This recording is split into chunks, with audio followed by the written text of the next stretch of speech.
Good evening students, economics की class में आपका स्वागत है। हमारा जो चैप्टर चल रहा है वो है ऑर्गेनाइजेशन ऑफ डेटा, और पिछले लेक्चर में भी हमने इसी को पढ़ा था और आज भी हम इसी को कंटिन्यू करेंगे, यानी इस चैप्टर को ही पढ़ेंगे। जो भी संबंधित कॉन्सेप्ट इस चैप्टर में हैं उनके बारे में जानेंगे।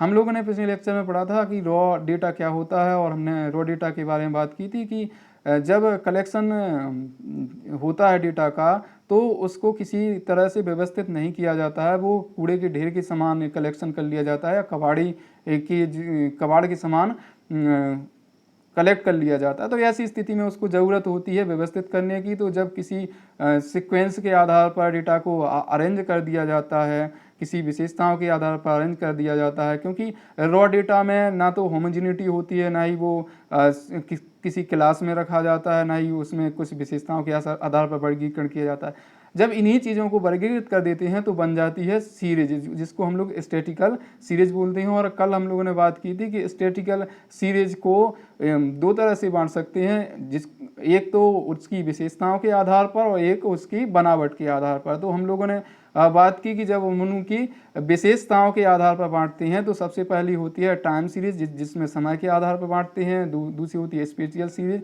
जो स्थान के आधार पर होती है। और तीसरी होती है कंडीशनल सीरीज, यानी परिस्थिति के आधार पर होती है वो। और जो बनावट के आधार पर सीरीज होती है उसमें वैसे वेरिएबल के आधार पर भी हम बांट सकते हैं, जैसे यूनिवेरिएट एक वेरिएबल के आधार पर, बाईवेरिएट दो वेरिएबल के आधार पर, और मल्टीवेरिएट यानी दो से अधिक वेरिएबल के आधार पर। यूनिवेरिएट में हम और क्लासीफाई करते हैं और देखते हैं, उसमें तीन तरह से बांट सकते हैं, इंडिविजुअल सीरीज, और उसके बाद कंटिन्यूस सीरीज, और इंडिविजुअल के बाद डिस्क्रीट सीरीज, और उसके बाद कौन सी कंटिन्यूस सीरीज। तो ये तीन तरह से इसमें हम बांट सकते हैं, तो उन्हीं को हम अच्छे से समझते हैं। हमने कल बात की थी कि जो इंडिविजुअल सीरीज होती है उसमें जो भी आइटम्स होते हैं, वैल्यूज होती हैं, वो सिंगली लिस्टेड होते हैं। इसका मतलब वो किसी क्लास या ग्रुप में नहीं होती हैं, उसमें ग्रुप नहीं बनाए जाते हैं। उसमें क्या होता है, सिंगल। अगर मान लीजिए कोई वैल्यू दो बार रिपीट भी हो जाती है तो उसको अलग अलग प्रस्तुत किया जाता है, एक ही क्लास में उसको नहीं रखा जाता है, इसमें फ्रिक्वेंसी नहीं बनाई जाती है। तो इस तरह से इंडिविजुअल सीरीज होती है, और इसकी जो डिफिनीशन दी हुई है इसको एक बार और समझ लेते हैं। It refers to that series in which items are listed singly, यानी वैसी सीरीज जिसमें आइटम्स को सिंगली ही प्रस्तुत किया जाता है, वैसी सीरीज को इंडिविजुअल सीरीज बोलते हैं। और ये दो तरह से इसको बांट सकते हैं, अनऑर्गेनाइज इंडिविजुअल सीरीज और organise individual series. Organise individual series को भी आगे दो तरह से बांट सकते हैं, अकॉर्डिंग टू सीरियल नंबर और according to order of magnitude. इसको क्या कहते हैं, असेंडिंग या डिसेंडिंग ऑर्डर। तो इसमें हम लोग देख लेते हैं, इसके टेबल के माध्यम से उदाहरण देख लेते हैं, तो समझते हैं इसको। हमारी जो रोड डेटा की टेबल थी जो हम लोगों ने बनाई थी, उसी को मैंने यहाँ पर जो आपको स्क्रीन पे दिख रहा है प्रेजेंट किया है। और उसको हमने यहाँ पर किसके आधार पर प्रेजेंट किया है, सीरियल नंबर के आधार पर। जो इंडिविजुअल सीरीज बनाई है उस रॉ डेटा के आधार पर, तो वो क्योंकि उसको हमने व्यवस्थित किया तो ये सीरीज बन गई। और ये किस तरह से व्यवस्थित किया है, सिंगली व्यवस्थित किया है, यानी हर जो भी वैल्यूज है, यानी वैल्यूज यहाँ क्या है, मार्क्स है, तो उसको हमने रोल नंबर वाइज अलग अलग रखा है। भलाई दो रोल नंबर वाले दो वैल्यू समान हो सकती हैं अलग अलग रोल नंबर की। तो यहाँ पर हम देख सकते हैं कि एक रोल नंबर का 21 प्राप्त अंक होगा, और दूसरे का 26, और तीसरे का 35, चौथे का 28, और जो पाँचवें का है वो 20 प्राप्त हुआ। तो इस तरह से और भी जो भी 20 बच्चे थे तो 20 रोल नंबर ले लिए, तो हमने यहाँ उसको रोल नंबर वाइज प्रस्तुत कर दिया। तो यहाँ हम देख सकते हैं कि पे जो 35 वैल्यू है वो 4 बार प्रस्तुत की गई है, तो उसको हमने एक ही ग्रुप में नहीं रखा, उसको फ्रीक्वेंसी ग्रुप में नहीं रखा, उसको हमने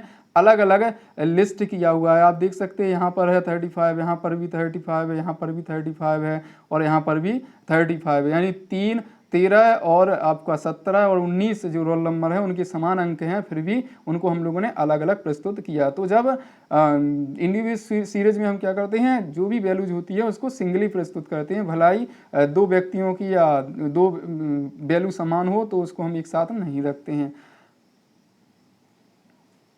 अब हम लोग समझते हैं जो असेंडिंग और डिसेंडिंग ऑर्डर है उसके बारे में, और वो भी टेबल के थ्रू ही समझते हैं।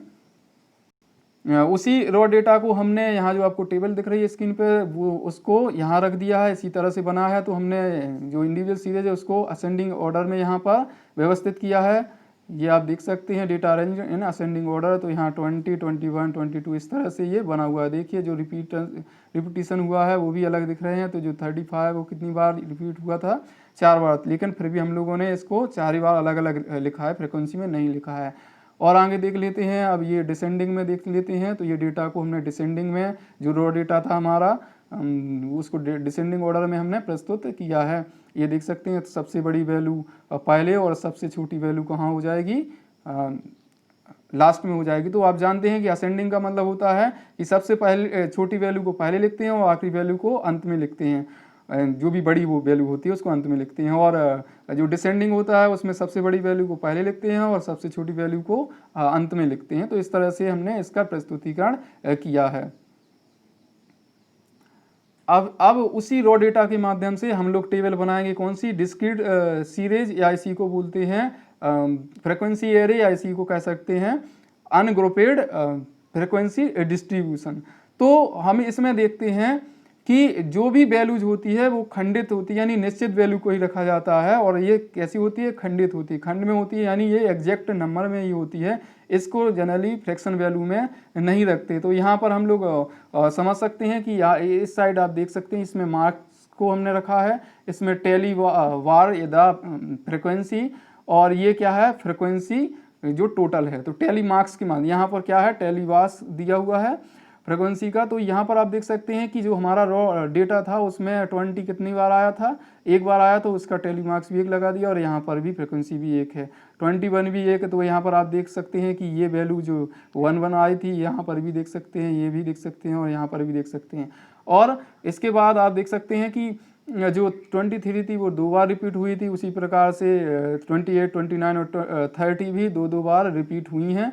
और जो आपकी 35 है वो कितनी बार रिपीट हुई थी, 4 बार। तो यहाँ 4 टेली बार लगा दिए, और या इसी को हम टेली मार्क्स बोलते हैं, वो 4 बार हुई, तो यहाँ 4 लिख दिए। तो इस प्रकार, और 38 भी कितना, 1 बार आया। तो इस प्रकार से हम लोगों ने देखा कि जितनी बार जो वैल्यू आई है उसकी एक फ्रिक्वेंसी दे दी, और उससे संबंधित जो वैल्यू है उसके सामने वो रिपीटेशन उसका लिख दिया। तो इस तरह से जब प्रस्तुतिकरण किया जाता है तो वो खंडित श्रृंखला, या उसी को हम बोलते हैं डिस्क्रीट सीरीज। यहाँ पर आप देख रहे हैं कि जो भी वैल्यूज हमने ली है वो सिंगली यहाँ पर ली है, किसमें, निश्चित संख्या में ली है। याद रखना ये किसमें ली है, निश्चित संख्या में ली है, और जो संख्या जितनी बार रिपीट हुई है वो इधर हमने लिख दिया है, वो उसकी फ्रिक्वेंसी कहलाती है। फ्रिक्वेंसी के बारे में मैंने समझा दिया कि जो भी वैल्यू जितनी बार अपीयरेंस होती है उसी को क्या बोला जाता है, फ्रिक्वेंसी बोला जाता है। यानी जिस ग्रुप में जितनी बार रिपीट होती है वही उसकी फ्रिक्वेंसी होती है।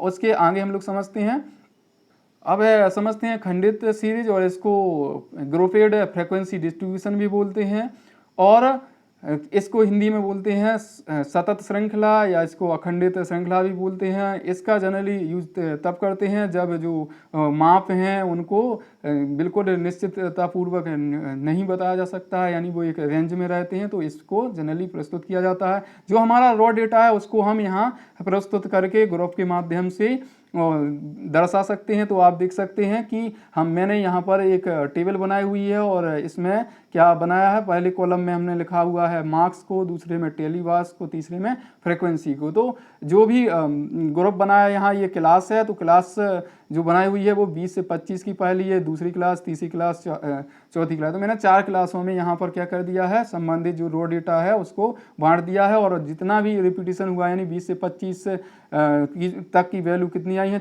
ये 5 आई हैं। यहाँ पर आप क्या करेंगे, ये 5 है तो इसको इस तरह से लिखेंगे, ठीक है। यहाँ पर ये 6 को, और ये 5, यानी 4 बार सीधी लाइन लिखते हैं टेलीमार्क के लिए, और बाद में क्या कर देते हैं, एक आड़ी लाइन से उसको काट देते हो। यहाँ पर ये 5 हो गया, और यहाँ पर आपकी यहाँ 5 लिख दिए। 25 से 30 के बीच में 6 आए, तो यहाँ पर 5 ये हुए और एक ये हुए, तो फ्रिक्वेंसी उसकी 6 लिख दिए। और यहाँ पर 30 से 35 के बीच में 4 आए, तो यहाँ 4 यहाँ लिख दिए, फ्रिक्वेंसी हो गई। और आपकी 35 से 40 के बीच में कितने आए, ये आए आपके 5। तो इस तरह से इसको हम प्रस्तुत कर सकते हैं। जो भी रॉ डेटा था याद रखेंगे, ये 4 सीधी लाइन लिखते हैं, और फिर 5 होने के बाद उसको एक आड़ी लाइन से 5 बना देते हैं, और अगला फिर 6 से फिर एक सीधी लाइन से शुरू करते हैं, और अगर 9 तक ऐसे ही चलते हैं, और अगर 10 हो गया तो फिर एक आड़ी लाइन से फिर उसको हम 5 मतलब एक 5 का ग्रुप बना देते हैं। तो हमेशा ये जो टेली बार्स होते हैं वो 5-5 के ग्रुप में होते हैं। अगर 5 से कम है तो उतनी ही लाइन होंगी, जैसे 2 हो सकती हैं, 3 हो सकती हैं, 1 हो सकती है, 4 हो सकती हैं। तो ये आप अच्छे से समझ गए होंगे। और इस प्रकार से हमने जो भी कंटिन्यूस सीरीज है उसको भी समझा कि कंटिन्यूस सीरीज में जनरली ऐसी मापों को हम लोग रखते हैं जो क्या नहीं कर सकते, माप या मूल्य जो जिन्हें क्या होगा निश्चितता और शुद्धता के साथ प्रस्तुत नहीं किया जा सकता है।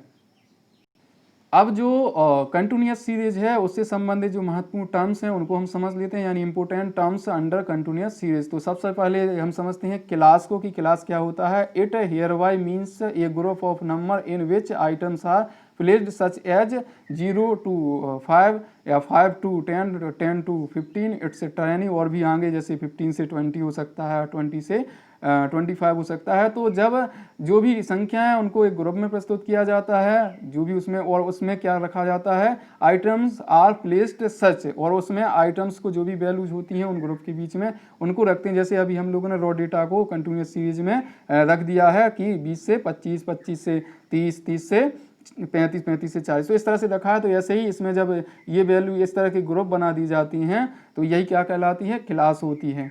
तो क्लास को आपको अच्छे से समझ गए होंगे। अब बात करते हैं क्लास लिमिट्स की, यानी जो अभी क्लास बनाई है तो उसकी लिमिट्स क्या होती हैं उनको हम समझते हैं। यानी जो भी वर्ग सीमा, इसको हम बोल सकते हैं हिंदी में, इसको वर्ग सीमा बोलते हैं। और इसकी जो को परिभाषित किया गया इस तरह से, the lowest and highest value of the variable within ये class is called as class limits, या इसी को कह सकते हैं the extreme value of a class are limits. यानी जो एक क्लास है जो अभी हम लोगों ने समझा उसकी एक्सट्रीम वैल्यू का मतलब है सबसे छोटी उस क्लास की और सबसे बड़ी।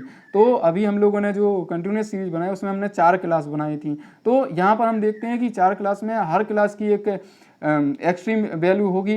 तो सबसे छोटी वैल्यू और सबसे बड़ी वैल्यू को एक्सट्रीम वैल्यू बोलते हैं। जैसे इसमें यहाँ पर आप देख सकते हैं इसकी जो लोएस्ट वैल्यू है एक्सट्रीम वैल्यू में वो छोटी 0 है, और इसकी हाईएस्ट वैल्यू कितनी है, बिल्कुल सही 5 है। इस दूसरे वाले आप क्लास में देख सकते हैं ये इसकी लोएस्ट वैल्यू कितनी है, 5 है, और हाईएस्ट वैल्यू कितनी है, 10 है। तो इस तरह से इसमें आप यहाँ देख सकते हैं। यानी वेरिएबल जो होता है उसकी वैल्यू क्या होती है, कॉल्ड एज हाईएस्ट, और जो लोवेस्ट वैल्यू होती है किसी भी वेरिएबल की, चर की, तो उसी को क्या कहते हैं, उस संबंधित क्लास में वो कहलाती है क्लास लिमिट।